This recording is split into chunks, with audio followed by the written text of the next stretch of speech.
Hi there, I hope you can hear me through the mask and the scarf. It's bitterly cold here at the Ferenc Puskás Aréna in Budapest, Hungary. And this is, as a rather late notice, the venue for Tottenham's game against Wolfsberger AC in the Europa League on Thursday. It's being used tonight for the Champions League as well. As you can see, it is rather an incredible stadium, just a few years old, a really, really nice place to play football. There will be no fans tonight, there'll be no fans on Thursday either for Tottenham's game. So very hastily rearranged circumstances this one, but this is about as far away from a home game as you could get for Wolfsberger AC. They are a very, very small club from Carinthia in the south of Austria. Real minnows as the Europa League goes. Tiny club, not to be compared with Tottenham really in any sense. They've got a squad value of around 18 million euros. They've got no current international players in their lineup for VAC, as people call them, in Austria. They are really, really one of the smallest sides ever to make it through to the Europa League knockout stages. An incredible story, just their second season in the Europa League, and they did really, really well to get through the group stages. 2 wins against Feyenoord, a win away in Moscow against CSKA, and it's been a really, really memorable campaign for them. A very impressive side, Wolfsberg. What they've done in the Europa League last year was impressive as well. They beat Borussia Mönchengladbach 4-0 away.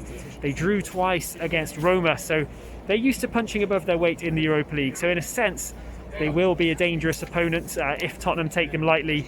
But in another sense, if you look at the matchups all across the pitch, it's really a non-comparison. It doesn't really stack up well in favour of Wolfsberg anywhere on the pitch, to be fair. You know, it's hard to describe how small this side are. Austria have already hosted Tottenham once in the Europa League this season. They came across, of course, to play Lask, as many fans will remember.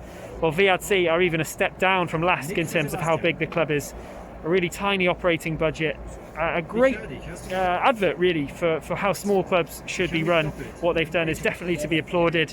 They've changed managers several times because managers have been very successful with such a small club, but now with manager Ferdinand Feldhofer, they're playing some good football. They are struggling for form a little bit, as are Tottenham, it would be fair to say.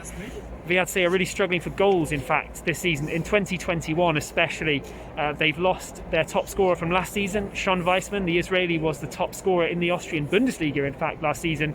He was handpicked by Ronaldo, that's phenomenal Ronaldo, to go to Valladolid in Spain. So they've lost their top scorer. They replaced him with a lone player from Eintracht Frankfurt, that's Dejan Jovelic.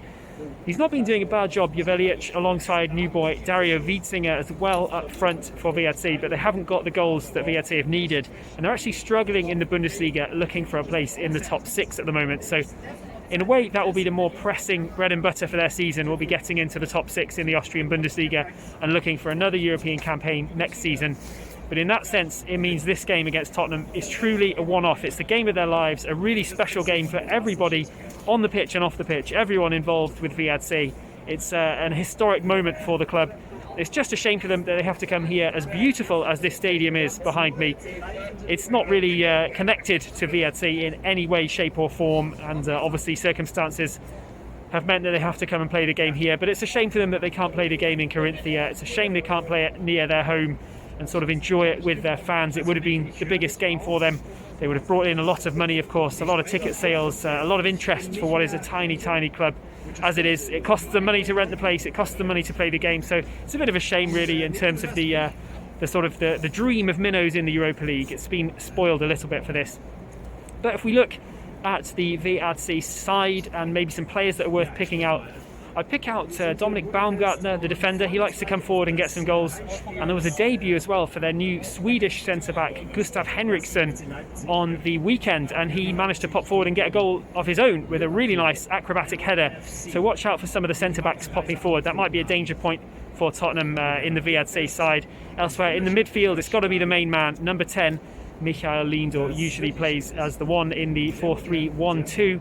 of Wolfsberg. So the number 10, Michael Lindor, 35 years of age, regularly the top assist provider in the Austrian Bundesliga, dangerous with his left foot from space, dangerous from set plays as well, one to watch, but he is rather fading at 35, so the fact that he's the main man for VRC says quite a lot about the differences between the two sides. Nonetheless, should be a really exciting, entertaining game here, one to remember for VRC and their fans who will have to watch it on TV. For Tottenham, it should be, in theory, a rather simple routine passage to the next stage of the knockouts for the Europa League. But such is the joy of the Europa League, you never know, do you? So I'm looking forward to the game on Thursday, and I hope you all enjoy it. Thanks for having me on. See ya.